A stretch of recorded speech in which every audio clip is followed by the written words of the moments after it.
j'ai. Mais ça, c'est presque à l'an 2000 du Verseau. Hein. Là, si vous voulez, il faut, déjà pour que l'ère du Verseau soit incorporée, il faut 200 ans à peu près, hein, c'est-à-dire 2002. À l'an 2002, nous aurons incorporé une partie de l'enseignement ésotérique du Verseau. Ensuite, 200 ans après, il y aura une autre évolution, ainsi de suite, jusqu'à ce qu'on arrive à vraiment l'ère du Verseau, c'est-à-dire l'an 3000. Voilà, 1000 ans après, hein, voilà. Là, oui. C'est-à-dire que dans, en gros, 200-250 ans, si on se réincarne en gros dans ces dates-là, oui, voilà, c'est ça. Tu sais, va rentrer juste au tout début de l'ère du Verseau. Ben, oui, on se réincarne. Écoute, je vais te dire un truc. Moi, j'ai fait le thème, hein, il y a très longtemps, d'une femme qui avait un enfant dit légume, c'est-à-dire un enfant végétatif. Et cette femme, je l'ai rencontrée aussi dans un milieu bien particulier parce qu'on m'avait demandé d'aller dans un endroit pour voir ce que c'était. Bon, je suis allée. Et cette femme, de suite que je l'ai vue, j'ai senti comme envie de l'aider. Je ne la connaissais pas, mais je sentais comme un chagrin en elle, quelque chose qui était une erreur et qui pouvait être aidé. Mais jamais, bon, vous savez que moi, je ne vais pas vers les gens. Parce que je juge que ce n'est pas à moi de venir demander, tu veux que je t'aide? C'est la personne qui doit faire d'abord le pas de dire, je veux m'en sortir. Et puis, cette femme, elle est venue, et je lui ai dit, écoute, je veux faire ton thème, mais je ne veux pas faire que le tien, je veux faire celui de l'enfant. Parce que cet enfant, il a quelque chose. C'est pas pour rien qu'un enfant vient végétatif, hein, dans notre époque. Et en faisant le thème de la mère, bon, j'ai dû éprouver par A plus B qu'en fait, l'enfant, parce qu'elle culpabilisait, donc ça jouait une culpabilité sur elle. Pourquoi mon enfant est comme ça? Deuxièmement, culpabilité par rapport au mari. Je lui ai donné un fils comme ça. Et en fait, c'était une vie de service à cet enfant. Elle en oubliait qu'elle avait un autre enfant qui était en pleine santé, mais qui lui avait besoin aussi de sa maman. Donc c'était un complexe. Alors, le couple était fichu, l'enfant ne trouvait pas ses parents, l'autre, bon, il était là, enfin, il y avait un truc pas possible. Mais je garantis qu'en faisant le thème de l'enfant, j'ai vu que cet enfant, pendant le temps végétatif, c'est-à-dire pendant ses sommeils, vous savez qu'un enfant qui est en station végétative dort beaucoup, eh bien, je certifie, moi, et je me le suis fait certifier par le ciel, et c'est vrai, cet enfant, pendant les phases de sommeil, son corps s'en va et va travailler. Il va travailler dans un endroit très précis au ciel pour l'ère du Verseau. Il sera quelqu'un qui sera un guide et il conduira des engins interplanétaires. C'est là que j'ai eu l'enseignement sur les engins interplanétaires. Cet enfant sera un guide et servira. Alors, quand la maman est venue, je lui ai dit, je vais vous dire des choses extraordinaires, hein, mais si vous ouvrez votre cœur, vous saurez que c'est vrai. Et donc je lui ai expliqué donc que l'enfant, en lui montrant la carte du ciel de l'enfant, du jour de naissance, la chance qu'on avait, c'est que l'enfant, il a fait une hémorragie cérébrale un mois après sa naissance. C'était une aide. Ce qui voulait dire à la mère que quand l'enfant est né, c'est-à-dire le jour de sa naissance, sur la carte du ciel, l'hémorragie cérébrale est liée. Donc en fait, ce n'était pas injuste. Ce n'était pas de sa faute, puisqu'il avait... Voilà, je lui ai dit qu'il avait bien choisi. Ensuite, on a parlé de la vie de l'enfant, et on a regardé dans le thème, son thème à elle, le jour et l'heure de sa naissance. Et dans le jour et l'heure de sa naissance, on voit l'enfant avec une maladie karmique, très importante. En fait, je lui dis, le jour que tu es né, que tu étais un tout petit bébé, déjà, tu avais choisi d'avoir un enfant comme ça. Eh bien, c'est une personne qui a fait une évolution extraordinaire. Extraordinaire. Elle a retrouvé son mari, le petit garçon a retrouvé ses parents, et l'enfant végétatif a toujours l'amour de ses parents, mais une autre compréhension. En fait, les parents ne rentrent plus dans l'émotion de cet enfant, mais font avec lui un cheminement tout à fait normal. Et en fait, tout le monde y trouve son compte. Comme cet enfant, il a une semaine en centre et une semaine avec les parents, pendant la semaine où l'enfant est avec les parents, on se donne totalement à l'enfant. Tout en faisant... L'autre enfant, si vous voulez, ne se sent pas, il cède facilement sa place. Mais les 15 jours où l'enfant est en centre, eh bien, les parents se retrouvent, ont une vie tout à fait normale, et l'enfant retrouve ses parents. En fait, comme ça, on a trouvé l'équilibre. Alors, je trouvais ça extraordinaire, vous voyez. Je trouve que c'est dommage que maintenant, Ça devrait être enseigné aux écoles. Je trouve que ça devrait être enseigné aux enfants. C'est vrai. Alors là, en ce moment-là, il y a beaucoup d'émotions et cette émotion, apparemment, il faut la lâcher. Il ne faut pas avoir des émotions. Qu'est-ce qu'il faut faire pour... Non, ne pas avoir les émotions, c'est avoir les émotions, mais savoir les étudier, ces émotions, en fait. C'est dire, bon, regardez, des fois, ça vous est arrivé, par exemple, vous avez peur. Et puis, 5 minutes après, vous dites, ah, j'ai eu peur pour rien. Ou alors, j'ai un gros chagrin. Et le lendemain, ce chagrin tourne en joie. Vous dites, ben, enfin, si j'avais su... En fait, bon, c'est pas pour ça que... Hein. Mais ce que je veux dire, c'est... vous sentez monter la colère. Hein. Sachez dire...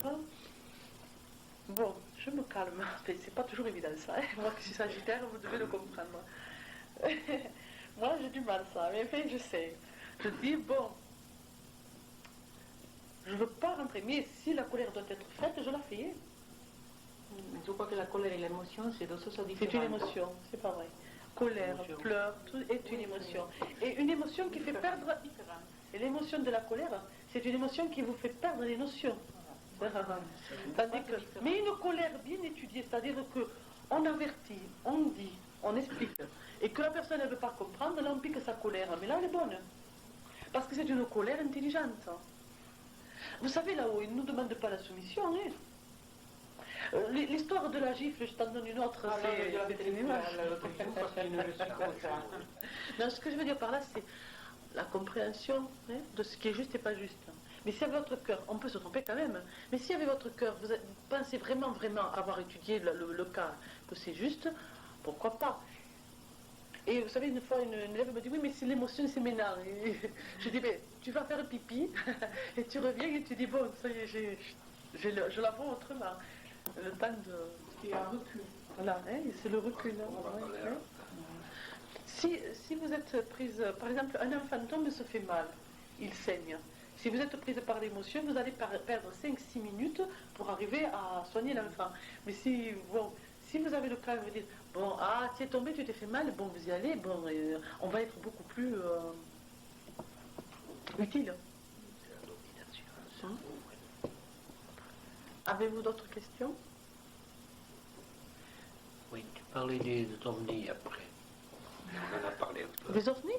Des ovnis, n'importe des autres. Bon. Est-ce que, bon, il est sûr qu'ils sont déjà venus nous voir, hein? Ça c'est certain, non? Des êtres d'une autre planète. En fait, Sûr ou pas sûr? il est certains mondes qui viennent actuellement nous voir, oui, parce que pour faire une étude particulière, oui.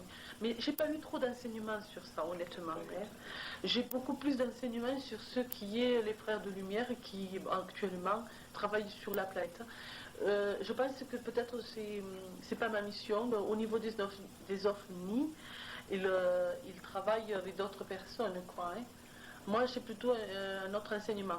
Mais par contre, c'est vrai, il existe quand même des peuples très évolués qui actuellement visitent la planète. C'est ça, ils m'ont pas dit que non. Mais seulement, c'est qu'il y a, bon, moi, j'ai pas trop d'enseignement là-dessus. Hein. Je peux pas trop parler de ça parce que je sais, mais c'est vrai. Et que c'est étouffé par certains hommes, c'est vrai aussi. Hein? Est-ce que les disparitions qui ont été constatées peuvent avoir comme origine Oui, mais moi je n'ai pas trop d'enseignements là-dessus. Je ne peux pas trop en parler. Honnêtement, je ne peux pas trop en parler. Par contre, certains êtres qui disparaissent actuellement sont pour recevoir un enseignement spirituel aussi, au niveau des autres ciels. Ça oui, ça je le sais, parce que ça ils me l'ont dit. Moi actuellement, je sais que je reçois un enseignement particulier, mais pendant le sommeil. Mais seulement, bon, pendant mon sommeil, et en fait je ne me rappelle pas du tout. Par contre, il n'y a pas longtemps, je m'en suis souvenue, mais alors je voulais m'en rappeler, je disais je le dirai aux filles, et quand est arrivé le soir, je me suis plus souvenue. Alors, comme je vous ai dit qu'ils avaient beaucoup d'humour, quand je l'ai dit, ils se sont bien rire, ils m'ont dit mais quand ça sera le moment, ça sera le moment. Ben, c'est pas possible. En fait, c'est parce qu'ils ont beaucoup d'humour, ne croyez pas qu'ils aiment rire, hein, plaisanter. Hein. Des fois, ils me disent, comme je répète souvent pour celles à qui je ne l'ai pas dit, des fois je pose des questions et ils me disent, se mettent à rire et me disent, mais elle est curieuse, hein, mais tout n'est pas bon de savoir ou il ne faut pas toujours tout savoir, hein, mais pas bon, tout ça. Mais en fait, ils se moquent de moi. Puis des fois, ils me font des farces aussi, bon, des trucs. Je sais pas, je me rappelle plus maintenant, mais bon, des trucs qui me font... Je rigole, quoi. Hein, donc, des fois, par contre, ceux qui disent souvent, ils disent que... On est vraiment, ils disent que vraiment on est des enfants, quoi. Et d'ailleurs, ils disent, mais non, on vous appelle les enfants terriens parce que vous êtes des enfants. Enfin, parce que vraiment, on a quand même pas... On a des retards. Tout ça, c'est pas mal aussi. Mais c'est pas notre faute, hein, parce qu'ils ne sont pas venus nous enseigner avant. Voilà, bonne question. Non, parce qu'en fait, ils ont, normalement, c'est pas leur mission. On a pris 50 ans pour écouter ça. Donc pendant 50 ans, je vais passer à côté. Mais oui, mais en fait, c'est... T'es venu, c'est l'important. Parce que, normalement, ils viennent parce qu'on n'est pas prêt, hein, Voilà. parce que sinon, on n'aurait pas, normalement, on ne devrait pas avoir besoin de... Parce que eux, ils nous enseignent par la lumière, c'est-à-dire qu'ils envoient des énergies, bon, il faut tas de choses, mais faire ce qu'ils font actuellement pour nous faire avancer, pour nous aider, c'est pas leur mission. C'était pas leur mission, c'est devenu leur mission. C'est pas dire que je ne savais pas, mais c'est dire que je n'avais jamais entendu parler. C'est deux choses différentes. Oui, mais peut-être parce que notre monde n'était pas prêt aussi. Hein? Hein? Pour en revenir aux ovnis, il y a déjà 5 ou 6 ans, j'avais lu un article où, quand l'URSS est devenue la Russie, on a parlé de choses qui étaient peut-être un peu secrètes chez eux, donc il y a eu une espèce de libération des secrets qui étaient tenus donc, derrière leur, plutôt dans les mentalités de ce gouvernement de l'époque. Et j'avais lu donc au sujet des ovnis qu'il y avait un observatoire qui avait été donc créé en Russie, où il y avait des équipes scientifiques tout à fait reconnues, donc, puisque c'était avoué, et où on s'était aperçu qu'il y avait 2 sortes d'engins. Des engins qui paraissaient très matériels et qui étaient comme nous, enfin palpables matériellement. Oui. Et un témoignage d'une personne qui a reconnu à la descente d'un engin une personne qui était un peintre. Ce monsieur était peintre, il était en train de peindre quelque chose dans la nature, il voit donc un engin arriver, il voit descendre de cet engin une personne décédée quelque temps auparavant. Oui. Donc à ce moment-là, immatériel, qui s'est Voilà. matérialisé pour qu'il le voie. Oui. Donc c'est un message. Oui. Bon, moi j'avais vu ça dans Oui. En fait, il est très possible, parce que moi je les connais, il est très possible qu'en fait, pour nous faire comprendre qu'il existe d'autres mondes et qu'ils prennent une forme d'appareil, des trucs comme ça, pour qu'on ne rejette pas, parce que, en fait, voilà.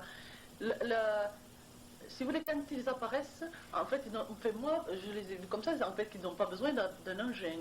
Ce qu'ils font, bon, c'est qu'ils apparaissent dans des cercles de lumière. Hein. Oui, d'ailleurs, je pense que quand quelque chose se passe, même sur le plan religieux, quand Jésus ou la Vierge a envie de dire quelque chose, il va s'adresser à un être simple, il se matérialise.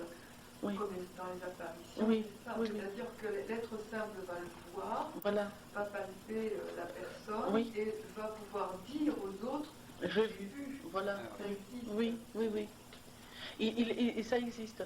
Moi, je vais vous dire, bon, j'ai entendu l'autre fois une femme à la télé qui disait qu'elle avait vu le Jésus. Bon, moi, je dis pas que c'est vrai, je dis pas que c'est faux. Ce que je peux dire, c'est que de la façon dont elle a décrit la vision, c'est exactement comme ça s'est passé pour moi. Donc, moi, en fait, la façon dont elle a expliqué la vision, pour moi, c'est vrai, parce que ça s'est passé exactement comme ça. Donc, maintenant... pour moi, la vision qu'elle a vue est exactement ce que j'ai vu. Mais moi, j'ai pas vu Jésus. Mais en fait, ça s'est passé exactement pareil. Elle a passé des vibrations du cercle de lumière, qu'on ne les voit pas en entier, c'est ça.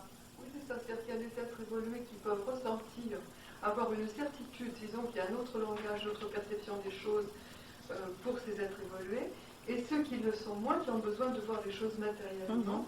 Et à ce moment-là, je pense que Voilà. ce soit Jésus ou un Bien autre, sûr, oui. un autre esprit Oui, bien supérieur va se matérialiser pour que l'être seul puisse en parler, donc avec Exactement. à lui. Voilà. Oui.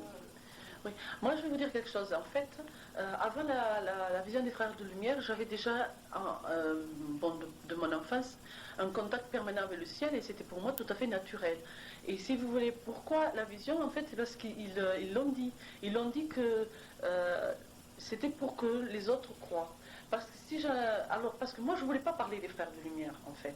Je voulais pas parler des frères de lumière parce que je disais ou on va me prendre pour une folle, ou on va me prendre pour une illuminée, ou on va me prendre pour je sais pas quoi. Alors en fait j'avais une trouille pas possible. Mais eux, ils m'ont dit non, si on est venu, c'est pour que toi tu puisses dire que tu nous as vus et que tout ce que tu sais, je dis bien que tout ce que tu sais tu puisses en parler. Parce que franchement, quand j'ai vu les frères de lumière, j'avais déjà reçu beaucoup d'enseignements. Et je ramenais donc depuis ma plus jeune, dans cette vie, dans mon enfance, déjà un savoir. Mais dans mon enfance, un enfant, il dit ce savoir, c'est quelque chose de naturel. Pour moi, il n'y avait pas de surnaturel à ce que je savais. Il n'y avait pas de surnaturel à ce que des fois, j'arrivais à faire certaines choses. Mais par contre, c'est après que par rapport aux autres, j'ai eu un recul.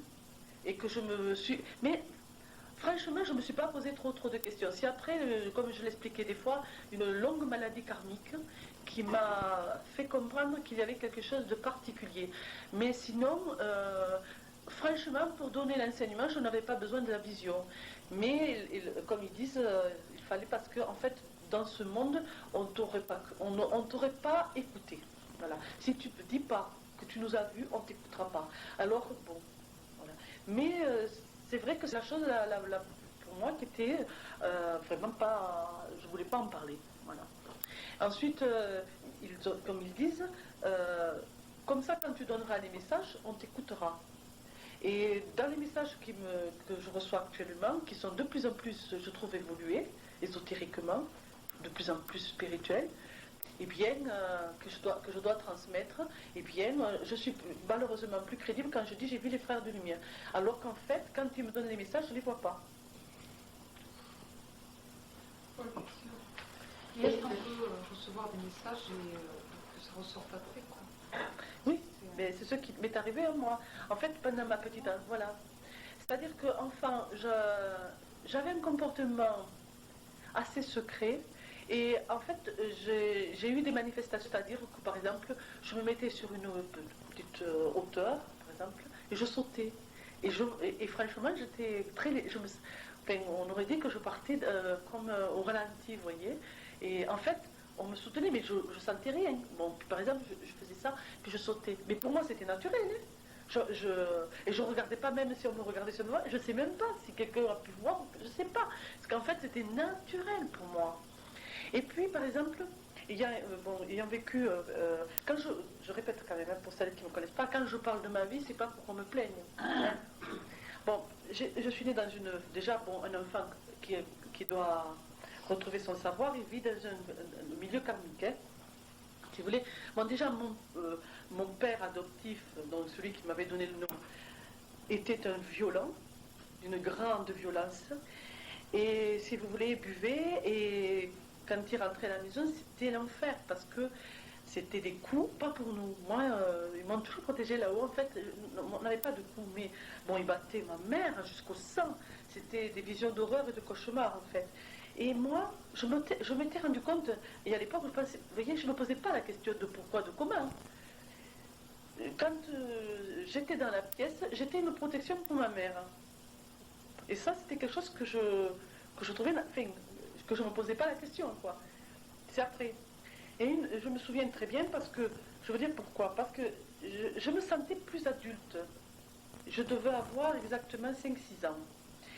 Et j'étais une fois je jouais, je me souviens très bien, avec une petite poupée, je me rappelle même de la poupée, c'était une petite chambre de bois que ma grand-mère m'avait offert. Et ce jour-là, j'ai oublié. Et alors j'ai une voix, et à l'époque j'ai très bien entendu cette voix, mais moi, je ne me suis pas posé la question que j'avais entendu une voix. Hein, une voix qui m'a dit « Tu as oublié Colette, vite, cours chez ta mère ». Et quand je suis arrivée, c'était la vision d'horreur. En fait, il y avait du sang partout, hein, du plafond jusqu'au sol, et maman était par terre.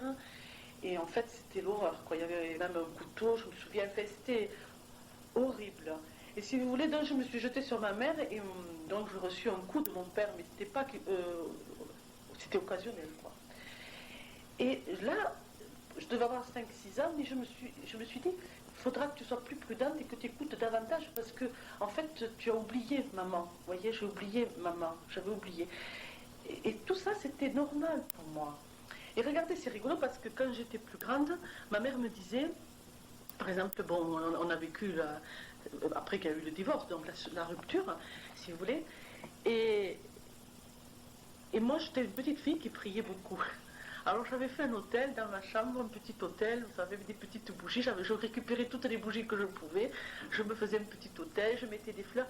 Mais j'étais en communion vraiment avec le ciel, si vous voulez. Mais pour moi, c'était naturel. Je veux dire, et regardez, parce que ma mère me disait toujours, des fois, elle me disait, bon, tu sais, on n'a pas d'argent, on n'a plus rien pour manger.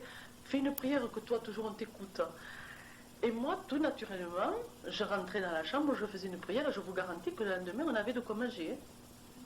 Ça, je vous le garantis. Mais pour moi, c'était naturel. Je veux dire, c'était pas quelque chose d'exceptionnel. Et j'avais l'impression, personnellement, que tout le monde en pouvait en faire autant. Pas du tout l'impression d'être supérieur à quelqu'un ou d'être différente des autres. Hein. C'est après les différences sont arrivées par rapport aux gens. Mais sinon, pour moi, il n'y avait pas de différence. Hein. Puis après, on m'a coupé de la spiritualité parce qu'il fallait bien que je connaisse les garçons. Hein. Alors, quand je voulais... Donc, en fait, j'ai toujours eu et c'est rigolo parce que, je vous dis ça pour vous, hein, c'est pour vous que je dis tout ça. Si vous voulez, vous savez, on me disait toujours que j'étais pas gentille, que j'étais méchante. Dans ma famille, c'était toujours t'es méchante, t'es une vraie sorcière. Et là, en fait, je finissais par le croire, hein, et je culpabilisais beaucoup. Et bien alors, écoutez, je vous parle de 30 ans, 35 ans après, des témoignages des gens qui disaient, mais t'étais une enfant douce, t'étais gentille. Alors je comprends. Alors je les regardais, je disais, ah alors bon, mais moi, en fait, je ne me voyais pas du tout ça, comme ça. Hein, parce que je me disais, chez moi, si vous voulez, comme c'était karmique quand même. Hein, donc, il ne fallait pas que je reçoive. Vous savez, un enfant, pourquoi il ne reçoit pas d'amour enfant? Eh bien, c'est parce que, si vous voulez, c'est pour l'obliger à chercher l'amour.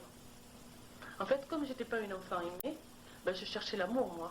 Et je la cherchais partout, l'amour. Je voulais être aimée de tout le monde. Ce qui m'a permis d'aller vers les autres. Et comme je suis allée vers les autres, de rencontrer des tas de gens. Et comme j'ai rencontré des tas de gens, des tas d'expériences. Et en fait, tout était voulu pour être ici ce soir. C'est la préparation, en quelque sorte. C'est la préparation. C'est bien. Je vais te demander... les personnes, là, on trouve beaucoup de témoignages dans la religion catholique qui, par exemple, ont des stigmates de la crucifixion, qui peuvent passer leur vie sans prendre du tout d'alimentation, etc. Bon, je suppose que c'est des âmes qui ont...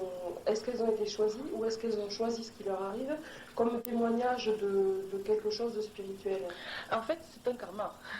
Ah, c'est un karma, c'est pas un choix. C'est pas un témoignage de la religion. Non, parce qu'eux, ils ne veulent pas qu'on souffre. Ah, d'accord. Bon, en fait, moi, par exemple, pour arriver à l'évolution actuelle, il a fallu pas que je passe par beaucoup de souffrances, mais qui faisaient partie de mes karmas.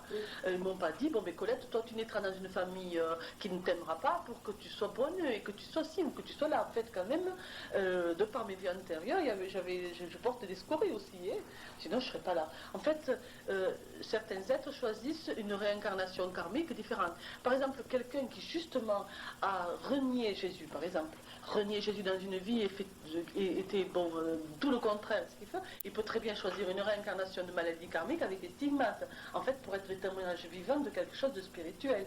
Mais c'est un karma, tu vois, parce que là-haut, jamais, ils nous donneront une souffrance, même pour la religion, même pour faire évoluer l'homme, jamais. Tous les gens qui se réincarnent avec une souffrance pour amener la spiritualité sont des gens tout simplement qui choisissent donc de purifier un karma pour justement faire avancer les autres, mais qui en même temps équilibrent leur âme et la font évoluer. Et ce qu'on appelle les âmes noires, ça ne peut pas exister, puisque tout à l'heure tu as dit que dans chaque âme qui vivait, il y avait de l'amour, puisqu'elles vivent, donc il y a de l'amour. Est-ce qu'elles sont polluées par la suite? Elles n'ont pas pu choisir ce karma noir, c'est-à-dire non, mais comme, faire voilà. Mais en fait, nous sommes elles l'ont pas choisi, c'est pas été... Oui, en fait, écoute, par exemple, toi, tu as 3 enfants. Bah, mettons que tu en as 3, moi j'en ai 3. Bon, alors il y en a un qui est comme ci, il y en a un qui est comme ça, il y en a un comme ci. Alors, il y en a un, par exemple, malgré l'éducation, il va devenir un bandit. Toi, qu'est-ce que tu fais? Toi, tu as 3 enfants, tu les élèves pareil. Tu vas leur donner la même éducation. Normalement, c'est une mère normale, quoi. Hein. Bon, on parle de parents aimants. Voilà, je suis un parent aimant, j'ai 3 enfants, je les élève pareil. Je leur donne la même éducation. Mais, je leur donne aussi la même liberté de vie. Et il y en a un qui va faire de sa vie autre chose. Mais, en fait, c'est son choix. Si après, quand il se trouve au premier ciel, il se trouve dans un contexte de son propre purgatoire et qu'il va être obligé de purifier, c'est son choix, tu vois. Et si tu veux, cette grande force d'amour, elle nous aime tellement que jamais de la vie, elle va dire, ah mais toi, tu seras gentil, mais toi, tu feras un petit peu aussi. Non, en fait, c'est un choix. On est comme des enfants, on vient sur la terre, on fait un chemin et il faut le faire. Le mieux que Mais l'on en peut. fait, au départ, quand on choisit la réincarnation, on peut choisir donc un Ah oui, mais chemin tu te de vie, trompes, hein, oui. et puis, badaboum, Voilà, exactement. dévier par Ben, une raison ou pour une Je autre. vais te donner un exemple flagrant. Tiens, aujourd'hui, j'ai reçu un jeune homme qui a, si tu veux, qui est ascendant poisson-bélier. La lune se trouve à 0 degré entre le poisson et le bélier, à 0 degré. D'accord, la lune. Si tu regardes les vies antérieures de ce jeune homme, une vie de femme très belle, qui profite de sa beauté sur une emprise masculine. Ensuite, tu vois une autre vie où la personne, mère au foyer, qui vit dans l'ombre de son conjoint, tu vois, bon. Beaucoup de vie féminine. Il choisit de vivre une vie masculine. Il a du mal à vivre ce que je disais des fois, ce corps masculin. Mais il a le choix, personne ne lui dit, tu dois vivre ton corps. Hein. Il devra faire le choix entre le corps qu'il a choisi de vivre et ce qui est en lui. Mais en lui, c'est beaucoup la femme. Donc je l'aide, moi, à ça. Je lui dis, écoute, mais moi, je ne te juge pas. Et alors il me dit, ah mais non, mais non. Alors je dis, mais non, mais si tu ne fais pas ce choix, c'est ton choix. Je veux dire, moi je ne veux rien savoir. Ce que je veux dire par là, c'est que tu dois essayer, parce que tu as choisi. Parce que dans ces vies, tu vois, c'est des choix. En fait, mais quand mettons le choix qu'il va faire, n'importe quel choix qu'il va faire, il va changer sa carte du ciel. C'est-à-dire, bien entendu, d'une carte du ciel, il va en faire une autre. Mais quand il se trouvera de l'autre côté, ben, il se jugera lui-même. Il verra bien ce qu'il a à faire. Puis la fois d'après, il rechoisira la réincarnation masculine. Il ne rêve pas, hein, jusqu'à ce qu'il vive cette essence masculine. Bon, mais c'est tout. Je veux dire, si par exemple quelqu'un naît avec, par exemple, parce qu'on ramène quand même des, comme disaient les anges, des scories mentales. On fait une partie de ce qu'on vivait.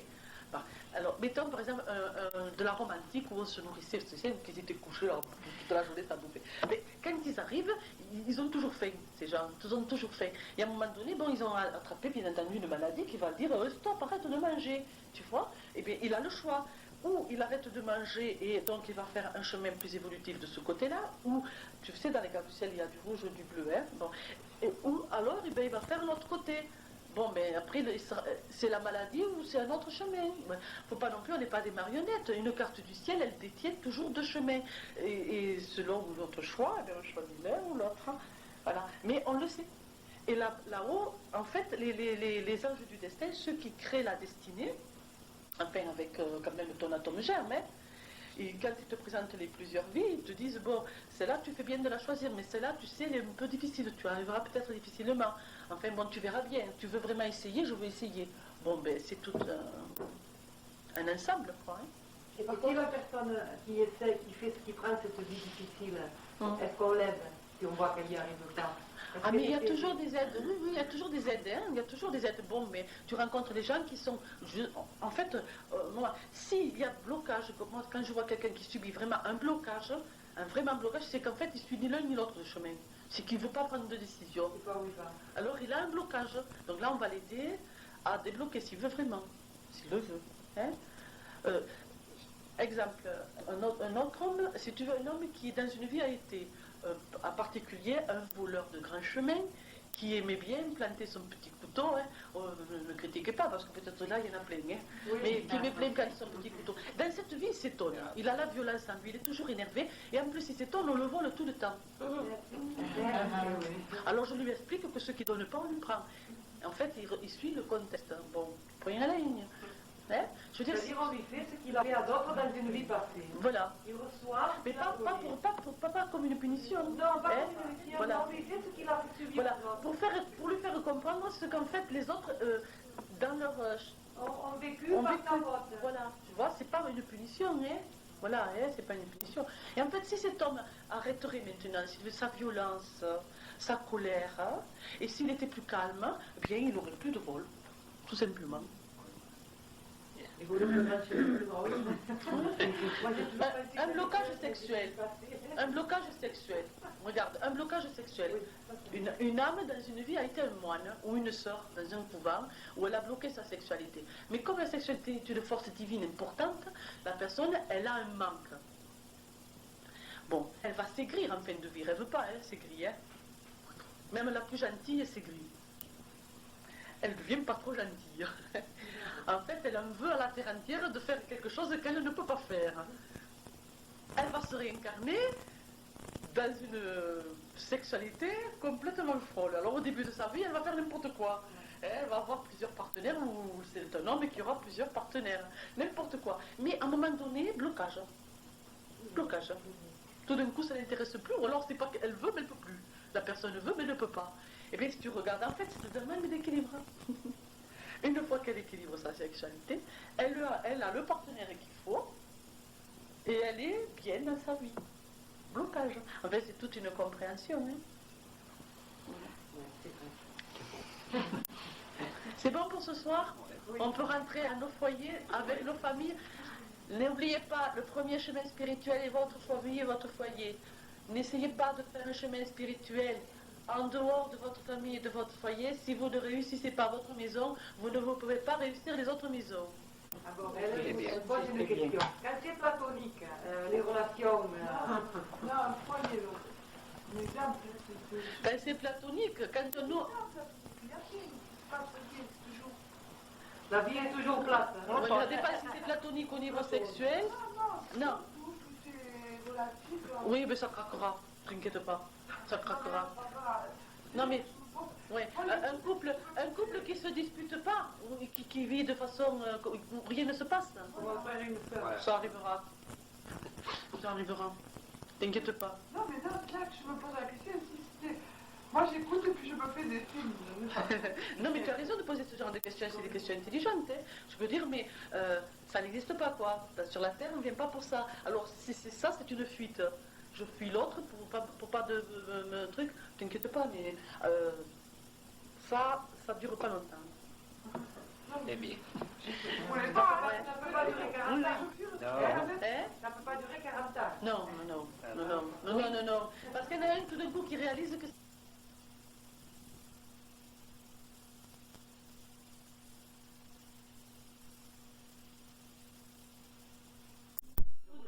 Oui. Moi, j'ai eu dans ma vie 3 fois de secours. Ah, mais ça, tu me l'avais pas dit. Nous en parlerons dans l'intimité. Oui. Oui. Vous avez répondu à beaucoup de questions que je me posais dans votre exposé. Je vous remercie. Surtout la symbolique du vin et du pain. Ah. Et même ces jours-ci, je me disais, nous les enfants, bonsoir, peut-être que finalement Jésus n'est pas mort sur la croix. Oui. Parce que j'avais d'une part la symbolique et d'autre part la matérielle. Voilà. J'ai beaucoup de mal à concrétiser matériellement. Bien sûr. Et quand il a dit à Dieu, à son Père, pourquoi est-ce qu'il l'abandonne? Est-ce que lui aussi n'est pas, à ce moment-là, n'était pas vraiment un être humain comme nous sommes tous, et qu'il pensait, avec ce sacrifice, sauver l'ensemble de la terre, enfin des êtres, il pensait que ça pouvait se terminer là et que tout le monde était sauvé, et qu'il n'a pas eu un moment cet éclair de folie, ou est-ce que ça voulait dire autre chose? Non, mais c'est ce que je vous ai dit tout à l'heure. En fait, non. Il savait très bien, hein, il savait très bien qu'il devait faire ce choix. Il craignait beaucoup la souffrance du corps physique parce que, en fait, Voilà, il n'avait pas du tout envie de le vivre. Mais bon, il était d'accord pour le faire. Mais le message de Père, Père, pourquoi as-tu abandonné est un message simplement symbolique pour nous. Symbolique. Ça veut dire que nous, ça nous permet à nous de ne pas culpabiliser quand nous ne croyons pas ou quand tout simplement nous doutons. Ou quand il nous arrive quelque chose. C'est symbolique. Hein. Parfois aussi on se dit, mais pourquoi tu nous abandonnes? Pourquoi tu n'es pas là pour... Parce qu'il finit par... Et après il dit, mais fais de moi ce que tu veux. Chaque fois qu'il incorpore dans son enseignement, un enseignement de doute, il incorpore, mais fais de moi ce que je veux. Et dans la prière du Notre Père, quand il dit, mais que ta volonté soit faite, c'est hyper important. Parce que c'est ça que je dis des fois, parce que ouais, mais moi, j'ai prié, et puis ils m'ont pas exaucé. Mais non, ils ne t'exauceront pas parce que ta demande, elle n'est pas dans ta carte du ciel, ma petite. Si tu as décidé de vivre un karma de pauvreté et que tu demandes de la richesse, ils ne te la donneront pas, la richesse. Hein, ouais, d'accord. Voilà. Est-ce que tu le comprends un peu? Bon, alors pour finir, je vais vous lire, parce que là, dorénavant, je vais faire une lettre de témoignage. Je vais vous expliquer pourquoi. Pas du tout pour marquer mon nom sur quelque chose, mais c'est simplement parce que je me suis rendu compte que, et ça m'agace un peu, c'est mon côté sagittaire, hein, que des fois, j'ai eu des élèves de 4 ou 5 ans et qui font des chutes que je juge, moi, hein, franchement, qu'elles ne devraient pas faire.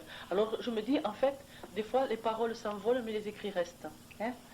Alors, c'est une lettre de témoignage pour vous, tous. Alors, voilà ce que je vous écris. Comprendre les liens karmiques donne la liberté d'aimer, car on comprend ceux qui, pour nous, font l'épreuve. Voilà pourquoi le grand Christ cosmique disait au monde, aimez vos ennemis. Il ouvrait pour nous les portes de l'amour karmique. Cette révélation fut pour moi la clé de tous les pourquoi de ma vie. Mes yeux se sont ouverts sur ceux avec qui mon âme était en conflit et après lesquels je courais pour recevoir l'amour. J'ai pu avoir sur ces âmes des regards nouveaux de compréhension et de tendresse. Je vous le dis, chers amis, il est facile d'aimer ceux qui nous aiment, mais même si c'est difficile, il faut, par un travail sur soi, apprendre à comprendre son ennemi, nos ennemis, en les aimant. On lève le voile noir de nos vies passées. Ainsi, quand arrivera le moment du grand départ vers le monde de lumière, nos âmes, libérées de nos chaînes karmiques, trouveront enfin la paix tant recherchée. Comprendre la grande sagesse karmique ouvre les ailes de la vie vers la lumière du ciel, car on comprend que rien n'est injuste. Il faut faire du travail, hein, pour soi, hein, pour comprendre tout ça. Voilà.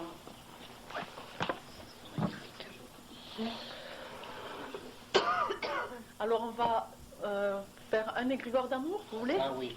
Hein? Ah oui.